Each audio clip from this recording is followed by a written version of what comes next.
लोकतांत्रिक आवाज में आपका स्वागत है। मैं रजनीश सिंह तोमर, राष्ट्रीय संयोजक लोकतांत्रिक आवाज में भारत के तमाम जनता को हार्दिक नमन करता हूं। दोस्तों, आज मैं कुछ भी बताने नहीं आया हूं,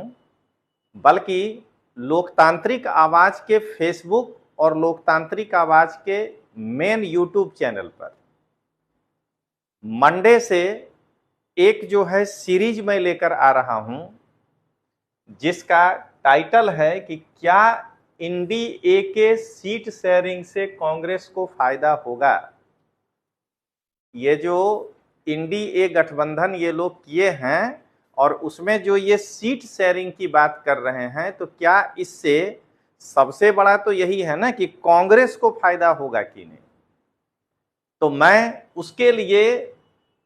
राज्य वाइज आपको बताऊंगा कि जैसे जम्मू कश्मीर में पीडीपी, नेशनल कॉन्फ्रेंस, बीजेपी और कांग्रेस, ये चारों लोग अगर 2024 के चुनाव में चुनाव लड़ते हैं, तो जम्मू कश्मीर के 5 सीट और लद्दाख के 1 सीट यानी 6 सीट पर अगर इंडी अलायंस चुनाव लड़ती है, बारामूला, अनंतनाग, श्रीनगर, जम्मू, ऐसे करते हुए अगर ये लोग अलग अलग चुनाव लड़ती है, इंडी अलायंस एक तरफ और बीजेपी एक तरफ, या बीजेपी अगर वहां के किसी पार्टी के साथ गठबंधन किया हो तो एनडीए, तो उस 6 के 6 सीट का क्या रिजल्ट होगा। हम लोग 2019 के चुनाव में देख चुके हैं कि 3 seat Jammu Kashmir national conference के पास है और 3 सीट बीजेपी के पास है। तो क्या इंडी अलायंस के होने से नरेंद्र मोदी के सामने अगर एक ही कैंडिडेट ये लोग खड़ा करते हैं, तो क्या बीजेपी के 3 सीट से वो 2 पर हो जाएंगे, या क्या कांग्रेस का वहां अभी खाता नहीं खुला है तो कांग्रेस को लाभ होगा उससे, क्योंकि लाभ जब तक कांग्रेस को नहीं होगा तब तक राहुल गांधी पीएम बन नहीं सकते हैं।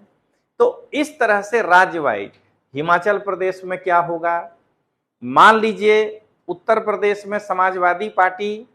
के साथ यदि कांग्रेस चुनाव लड़ती है और उसमें जो है आरएलडी भी जुड़ जाती है, तो उसका क्या इंपैक्ट पड़ेगा। मैं सीट वाइज आपको, जैसे यूपी में आऊंगा तो 80 के 80 सीट पर मैं चर्चा करूंगा। ये राज्यवार का मतलब यही है दोस्तों कि जम्मू कश्मीर लद्दाख के 6 सीट पर इंडिविजुअल बताऊंगा कि किसके जीतने का चांस बनता है अभी की स्थिति पर, या जब मैं आऊंगा हिमाचल प्रदेश तो उसके 4 सीट पर क्या होगा, बिहार के 40 के 40 सीट पर क्या होगा सीट वाइज। और महाराष्ट्र सबसे इंटरेस्टिंग है, मैंने काफी गहन अध्ययन इस पे किया है, और महाराष्ट्र में अब जो यूबीटी हो गया है, उद्धव बाला साहब ठाकरे और शिवसेना, तो इन दोनों में शिवसेना के एनडीए की ओर जाने और यूबीटी के इंडी अलायंस की ओर जाने से क्या फर्क हो सकता है। क्या बीजेपी अपनी सीटें गंवा सकती हैं, या क्या कांग्रेस की जितनी सीटें हैं उससे बढ़ सकती है। तो इन सब चीजों को लेकर के दोस्तों मैं आपके लिए बेहतरीन लेकर आ रहा हूं, और इसे मैं फेसबुक पर ही लाइव करूंगा। साथ में मैं प्रयास करूंगा कि हमारा जो लोकतांत्रिक आवाज का मेन चैनल है यूट्यूब पर, वहां मैं आपको लाइव करूं। दोस्तों, मैं आपको जानकारी के लिए बता दूं कि मैंने यूट्यूब चैनल पर लोकतांत्रिक आवाज का 3 चैनल बनाया है। एक लोकतांत्रिक आवाज का मेन चैनल है जिसमें सब कुछ जो है हम लोग पूरे देश के न्यूज को रखते हैं। एक लोकतांत्रिक आवाज दिल्ली है जिसका मूल मोटिव है कि आम आदमी पार्टी के हाथ में अब जब सत्ता दोनों ही जगह आ गया है, तब रोड क्यों टूटा हुआ है, तब क्यों नाले में पानी जो है, नाले का पानी रोड पे आ रहा है। तो दिल्ली से या दिल्ली के आम आदमी पार्टी के नाकारेपन को यदि आपको देखना हो, आम आदमी पार्टी केवल बोली है उसके अलावा कुछ नहीं है, अगर वो देखना हो तो हर दिन हमारे दिल्ली प्रदेश उपाध्यक्ष लोकतांत्रिक आवाज के मिथिलेश कुमार पांडे जी हैं, वो हमें रोज वीडियो भेजते हैं 2 से 3, और मैं वहां पे उस वीडियो को रखता हूं। इसी तरह हमने गुजरात में अहमदाबाद के म्युनिसिपल कॉरपोरेशन के 3 वार्ड को फोकस किया है, चांदखेड़ा वार्ड, साबरमती वार्ड और रानीप वार्ड। इन तीनों जगहों के लिए एक लोकतांत्रिक आवाज हमने अलग से बनाया है और वहां पर भारतीय जनता पार्टी किस प्रकार की एक्टिविटीज करती है इन वार्ड में, एमएलए साहब किस चीज का उद्घाटन कर रहे हैं, कॉरपोरेटर साहब क्या कर रहे हैं, सरकार से रिलेटेड जितने भी चीज हैं उसको हमारे लोकतांत्रिक आवाज में राष्ट्रीय महासचिव जिया चंदवानी और राष्ट्रीय महासचिव रानी सिंह तोमर, वो 2 लोग वहां रोज वीडियो भेजना संभव नहीं है। जिस दिन सरकार का कोई कार्यक्रम है तो उस दिन हम लोग आकर के, और आप अगर चांदखेड़ा, रानीप और क्या कहते हैं साबरमती में विकास को देखना चाहते हैं तो आपको मैं रोज वीडियो वहां पर जब जब कार्यक्रम होगा मैं रखता हूं। तो इस प्रकार से YouTube पर हमने 3 चैनल बनाया है, एक नेशनल जिसमें पूरे देश की बात होगी, मैं आऊंगा, एक लोकतांत्रिक आवाज दिल्ली जिसमें हमारे दिल्ली प्रदेश उपाध्यक्ष मिथिलेश पांडे जी और उनके टीम के द्वारा बनाए गए आम आदमी पार्टी के नाकामयाबियों को दिखाया जाता है, और एक हमने एक ही विधानसभा को फोकस किया है जो मेरा विधानसभा है साबरमती, उसके अंदर ये 3 वार्ड आते हैं। तो एक रानीप वार्ड, एक साबरमती, एक चांदखेड़ा, वहां पर जो अभी की सरकार है बीजेपी की गुजरात में वो किस तरह से काम कर रही है उसको हम लोग जिया चंदवानी राष्ट्रीय महासचिव लोकतांत्रिक आवाज और रानी सिंह राष्ट्रीय महासचिव लोकतांत्रिक आवाज के माध्यम से दिखा रहे हैं। और इसके बावजूद अगर और भी किसी जगह से लोकतांत्रिक आवाज के विस्तार के लिए आप हमसे जुड़ना चाहते हैं तो हमारा ये मोबाइल नंबर है 8401902595। तो इसके लिए आप हमसे संपर्क कर सकते हैं। और आज मैं एक लाइन का भी बताकर जा रहा हूं कि बहुत जल्द लोकतांत्रिक आवाज एक पॉलिटिकल कोचिंग खोलने जा रहा है। पूरे देश में अगर कोई युवा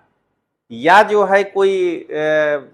युवा महिला, लड़की या कोई मान लीजिए ऐसे लोग जो या लड़का जो राजनीति में आना तो चाहते हैं लेकिन उनको किस तरीके से हमको पॉलिटिकल मुद्दे को समझना चाहिए, किस प्रकार से हमको उसमें भाषण देना चाहिए, क्या हमें कहना चाहिए।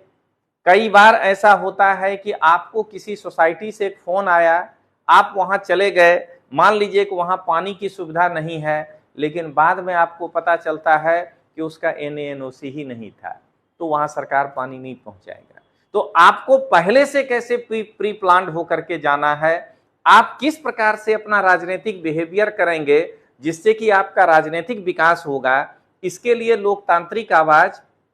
बहुत जल्द, जिसका आपको एक पूरा का पूरा हम प्लान बताएंगे, blue plan,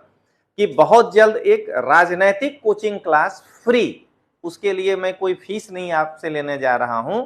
free of cost में शुरू करने जा रहा हूं और वो अहमदाबाद में होगा। संडे को शाम के 5 बजे के बाद मैं यहां पर जो मेरे पास आ सकते हैं वो, नहीं तो लाइव मैं एक जो है आपको ऐप दे दूंगा जिसमें कि आप जुड़ जाएंगे। उस ऐप पर लाइव मैं क्लासेस लिया करूंगा कि आपको किस तरह से पॉलिटिकल बिहेवियर करना चाहिए। हम लोग चाणक्य हैं,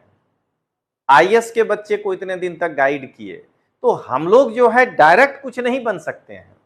आप अगर हमसे उम्मीद करिए कि हम जाकर के सड़क पे और धरने पे बैठ जाएं, तो ये हर आदमी का अलग क्वालिटी होता है, ये हम लोगों से नहीं हो पाएगा अभी फिलहाल, अभी की स्थिति। तो हम लोग प्रशासनिक अधिकारी के समय भी एक चाणक्य की भूमिका में रहे और हम अब ये चाहते हैं, मेरी इच्छा है कि मेरे पढ़ाए गए स्टूडेंट MLA, कॉरपोरेटर, MP और विभिन्न राज्यों में मंत्री बने, तो मुझे और संतुष्टि होगी। तो इसकी मैं घोषणा आगे करूंगा। आज मैं सिर्फ यही कहने आया हूं दोस्तों कि इंडिया के सीट शेयरिंग से कांग्रेस को फायदा होगा कि नहीं, हर राज्य के विधानसभा वाइज आपके सामने तो उसका मैं एनालिसिस करूंगा। मंडे से आप इंतजार करिएगा,